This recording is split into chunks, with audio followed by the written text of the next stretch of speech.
বিসমিল্লাহির রহমানির রহিম। প্রিয় ভিউয়ার্স, আবারও আহমদের সেই ইমানের কঠিন দ্বিতীয় পরীক্ষার গল্প নিয়ে হাজির হলাম আপনাদের সামনে। চলুন তাহলে কথা না বাড়িয়ে গল্পটি শুরু করি।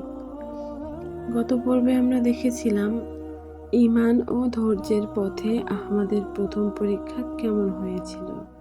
এই পর্বে আমরা দেখব ইমানের পথে আহমদের দ্বিতীয় পরীক্ষা কত কঠিন ছিল। আহমদের আপনজনদের জীবন ও সংকটের মধ্যে ফেলে দিয়েছিল। আহমদ যখন তার পাওয়া সম্পদ দিয়ে গ্রামের আর্তমানবতার সেবা শুরু করলো, তখন চারিদিকে তার নাম ছড়িয়ে পড়েছিল। সে নিজের জন্য কেবল সামান্য কিছু রেখে বাকিটা দিয়ে গ্রামের দারিদ্র মানুষদের কর্মসংস্থানের ব্যবস্থা করতে চাইল। কিন্তু মানুষের স্বভাব বড় বিচিত্র। যেখানে আলো থাকে সেখানে অন্ধকারের ছায়াও এসে পড়ে।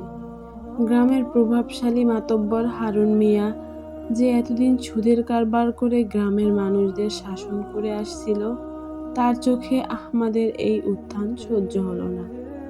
সে মনে মনে এক ভয়াবহ ষড়যন্ত্রের জাল বুনতে শুরু করলো। সে গ্রামে রটিয়ে দিল যে আহমদ আসলে কোনো গুপ্তধন পায়নি, বরং সে একদল ডাকাতের সঙ্গে হাত মিলিয়েছে এবং তাদের লুটের মাল পাহারা দিচ্ছে। সরল মনা গ্রামবাসীদের মনে সন্দেহের বীজ বুনে দিয়ে হারুন মিয়া একদিন মাঝরাতে তার সাঙ্গপাঙ্গ নিয়ে আহমদের বাড়িতে ঘেরাও দিল। তারা দাবি করল যে আহমদকে তার সম্পদের সমস্ত হিসাব দিতে হবে, অন্যথায় তাকে গ্রাম ছেড়ে চলে যেতে হবে। আহমদ শান্তভাবে বলল, এই সম্পদ আমার নয়, এটা আল্লাহর দান, আর তার দান সকলের জন্য। কিন্তু হারুন মিয়া তাকে ভালো জন্য ভালো বোঝালেন না। সে নির্দেশ দিল যে আহমদের বাড়ি জ্বালিয়ে দেওয়া হোক। আগুন যখন জ্বলে উঠল, পুরো গ্রাম যখন আগুনের আলোতে চকচক করছিল, আহমদ তার বৃদ্ধ মা ও তার দুর্বল বোনকে নিয়ে বাড়ি থেকে বেরিয়ে আসলো। আগুন নিভে যাওয়ার পর পুড়ে যাওয়া ঘরের উপর দাঁড়িয়ে আহমদ একক দৃষ্টিতে আকাশের দিকে তাকিয়েছিল। তার চোখে না ছিল অশ্রু, না ছিল ক্ষোভ। তার চোখে ছিল এক অসীম ধৈর্যের প্রত্যয় আর আল্লাহর প্রতি অটল বিশ্বাস। সে জানত ধৈর্যের ফল কখনো শূন্য হয় না। তাই আহমদের পরীক্ষা এখনো শেষ হয়নি। এক পরীক্ষা শেষ হতে না হতে আরেক নতুন পরীক্ষায় জড়িয়ে পড়েন। লাঠিয়াল পাঠিয়ে দিল আহমদের ঘরে। আহমদের বৃদ্ধ মা ও ছোট বোনকে টেনে হিঁচড়ে ঘর থেকে বের করলো। আহমদকে বেঁধে রাখা হলো। হারুন মিয়া হেসে বলল, বল ছোকরা, বাকি ধন সম্পদ কোথায় লুকিয়ে রেখেছিস? না হলে আজ তোর বোনকে রক্ষা করার কেউ থাকবে না। আহমদ আর্তনাদ করে বলল, মাতব্বর সাহেব, আমি কোনো অন্যায় করিনি। আল্লাহ আমাকে যা দিয়েছেন আমি তা মানুষের কল্যাণে বিলিয়ে দিচ্ছি। আমার কাছে কোনো বাড়তি সম্পদ নেই। কিন্তু লোভী হারুন মিয়ার কানে সেই সত্যি কথা পৌঁছালো না। সে ঘর বাড়ি তছনছ করে সেই সব মুদ্রা লুটপাট করে নিয়ে গেল এবং যাওয়ার সময় আহমদের ঘরটিকে আগুন ধরিয়ে দিল। আহমদ কোনোভাবে বাঁধন ছিঁড়ে সেই ঘর থেকে তার মা আর বোনকে নিয়ে বের হতে পারল। নিমিষেই তার সব স্বপ্ন পুড়ে ছাই হয়ে গেল। যে মানুষগুলোকে সে সাহায্য করেছিল, হারুন মিয়ার ভয়ে তারা কেউ এগিয়ে এলো না। রাতের অন্ধকারে খোলা আকাশের নিচে দাঁড়িয়ে দেখল তার নিজের ঠাঁইটুকুও পুড়ে ছাই হয়ে গেছে। বোনটা ভয়ে শিউরে উঠছিল আর মা অশ্রুসিক্ত নয়নে শুধু জিকির করছিল। আহমদের মনের ভিতর একটা দীর্ঘশ্বাস বেরিয়ে এলো। সে ভাবল, হে আল্লাহ, আমি তো তোমার পথেই ছিলাম, তবে কেন এই বিপর্যয়? ঠিক তখনই তার মনে পড়ল হযরত আইয়ুব আলাইহিস সালামের সেই অসীম ধৈর্যের কথা। সে নিজেকে শান্ত করল এবং চোখের পানি মুছে বলল, রিজিকের মালিক তো আল্লাহ, কেড়ে নেওয়ার মালিকও তিনি। আজ আমরা কিছুই নেই, কিন্তু আমার আল্লাহ তো আছেন। পরদিন সকালে তারা গ্রাম ছেড়ে অজানার উদ্দেশ্যে রওনা হলো। আহমদ তার মা ও বোনকে নিয়ে এই ঘন জঙ্গলের ভিতর দিয়ে যাচ্ছিল। হাঁটতে হাঁটতে তারা ক্ষুধার্ত আর তৃষ্ণার্ত হয়ে পড়ল। বনের গভীরে এক জীর্ণ কুটির দেখে তারা সেখানে আশ্রয় নিল। সেই কুটিরে এক বৃদ্ধ সাধু থাকতেন।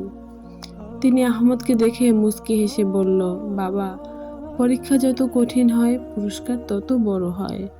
তোমার যা হারিয়েছে তার চেয়ে অনেক উত্তম কিছু তোমার অপেক্ষায় আছে। আহমদ বিনীতভাবে বলল, আমি শুধু আমার পরিবারের নিরাপত্তা ও দুবেলা খাবারের সংস্থান চাই। বৃদ্ধ তাকে একটি পুরনো কুঠার দিয়ে বললেন, যাও, এই বনের মরা কাঠ কেটে শহরে গিয়ে বিক্রি করো। মনে রেখো, হালাল রুজির বরকত অনেক। আহমদ প্রতিদিন রোদে পুড়ে বৃষ্টিতে ভিজে বনের কাঠ কাটত। সেই কাঠ পাহাড়ি রাস্তা দিয়ে অনেক দূরে সামান্য মূল্যে বিক্রি করত।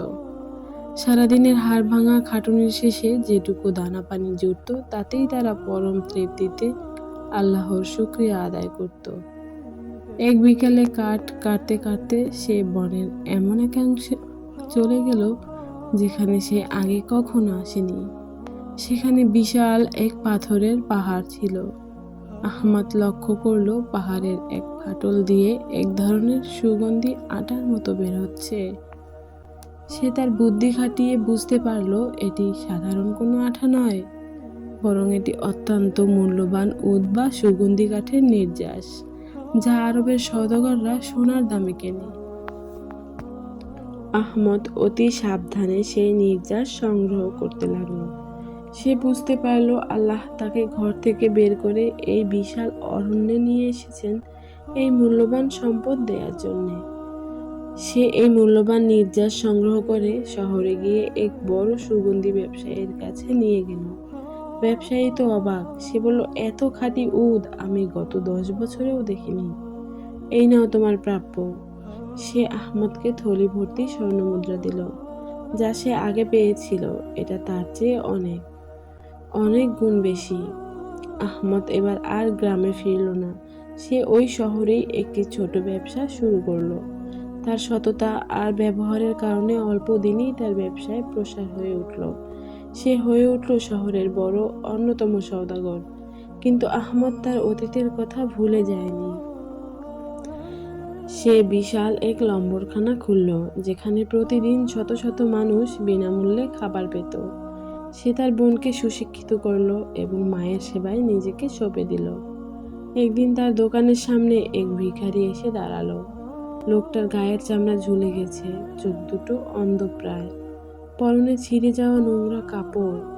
আহমদ তাকে চিনতে পেরে চমকে উঠল।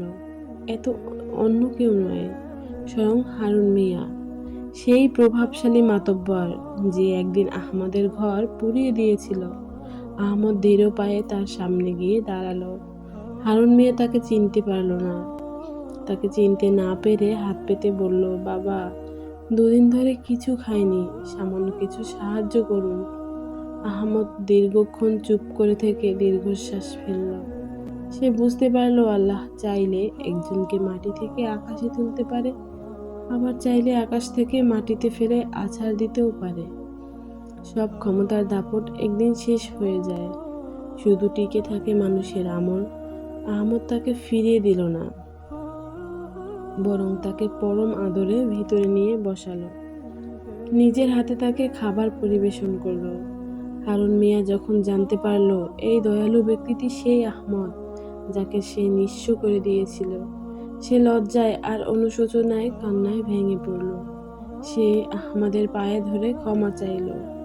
আহমদ তাকে তুলে ধরে বলল, চাচা, ক্ষমা তো আল্লাহ করবেন, আমি তো সামান্য মানুষ।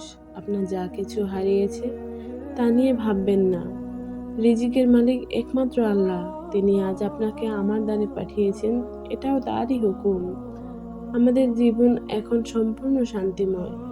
কিন্তু যখন মনে হচ্ছিল সব ঠিক হয়ে গেছে, ঠিক তখনই এক গভীর বিষাদ আহমদের জীবনে নেমে আসলো।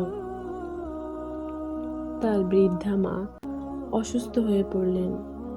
যে মা সারা জীবন তাকে আগলে রেখেছিলেন, সেই মা এখন শেষ সজ্জায়। আহমদ বুঝতে পারছিল এবার তাকে সবচেয়ে বড় ধৈর্যের পরীক্ষাটা দিতে হবে। রিজিক শুধু টাকা পয়সায় নয়, রিজিক হলো সম্পর্কের মাঝেও। কিন্তু সেই রিজিক যখন ফুরিয়ে আসে তখন মানুষের আর কিছুই করার থাকে না।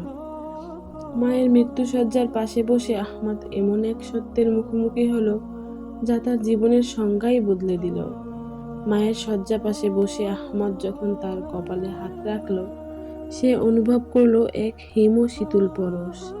যে মানুষটি সারা জীবন নিজের পেটে খিদে চেপে রেখে আহমদকে খাইয়েছেন, আজ তার সেই স্নেহময়ী হাত দুটো অবশ হয়ে আসছে।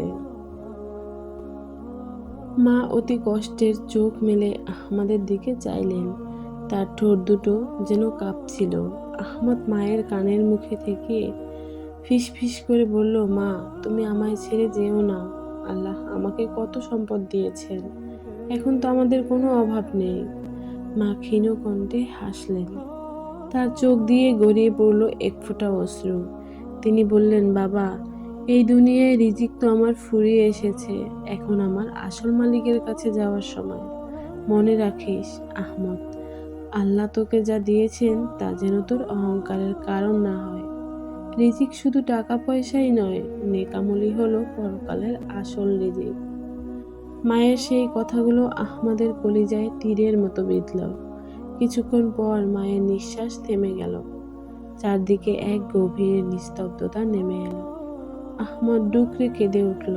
তার মনে হলো আজ সে প্রকৃতপক্ষে এতিম হয়ে গেল। পৃথিবীর সব সম্পদ এক পাল্লায় রাখলেও মায়ের এক ফোঁটা দোয়ার সমান হবে না। বোনটা হাহাকার করে উঠল, কিন্তু আহমদ নিজেকে শক্ত করল। সে বুঝলেন আল্লাহ তাকে শিখিয়েছেন কিভাবে শূন্য থেকে পূর্ণ হতে হয়, আর আজ শিখিয়েছেন কিভাবে পূর্ণতা থেকে বিসর্জন দিতে হয়। মায়ের দাফন শেষ করে সে যখন কবরের পাশে একা দাঁড়িয়ে রইল, তখন ঝরঝর করে বৃষ্টি নামল। সেই বৃষ্টির শব্দে যেন মিশেছিল এক স্বর্গীয় করুণা। আহমদ এখন একলা। তার বিশাল অট্টালিকা, অজস্র সম্পদ, সবই যেন তাকে বিদ্রূপ করছে। সে রাতের গভীরে জায়নামাজে বসে আল্লাহর কাছে ফরিয়াদ করতে লাগলো। সে বুঝতে পারলো মানুষের অভাব আসলে কোনোদিনও মেটে না।